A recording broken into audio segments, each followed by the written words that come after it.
Have you ever used your Google Pixel 8 or Pixel 8 Pro in a dark room, such as when you're in bed, and thought that the screen brightness was just too high, even with it on the lowest setting?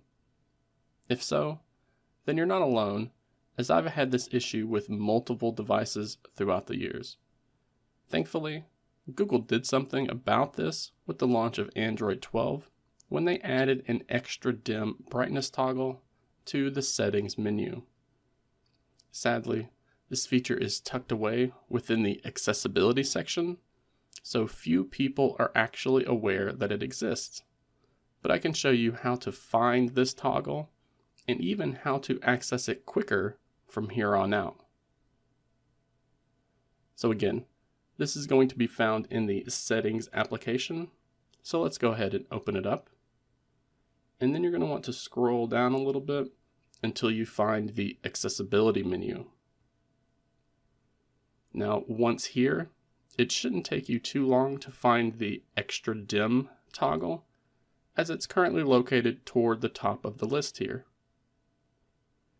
And by default, this feature is going to be disabled, but thankfully we can turn it on with a quick tap.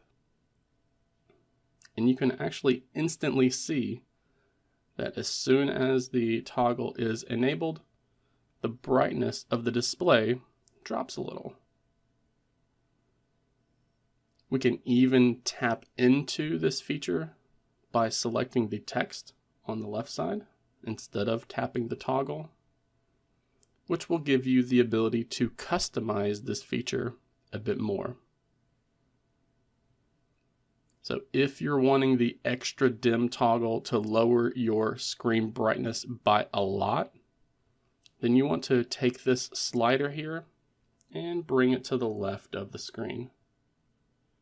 Or if you're wanting the toggle to only adjust the brightness by a little bit, then you'll want to move that slider to the right side.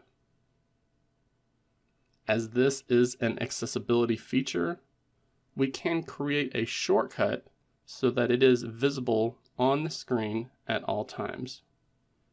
And we do that by tapping the extra dim shortcut toggle. You could even take this button and move it around if you want it on a specific spot of your screen. There's also a toggle here that allows you to keep this extra dim feature enabled after every reboot, which is useful for those who find the need to always keep this feature turned on. I also want to point out that while this feature is tucked away within the settings app, the first time you enable it, Android will create a quick settings toggle for this feature. So we just have to swipe down from the top of the screen twice, tap on the edit button, scroll down to the bottom of your quick settings section, and you should see the newly added extra dim quick settings button. Once it has been added, again, you can turn it off or turn it back on directly from the quick settings menu instead of having to go through the accessibility section each time.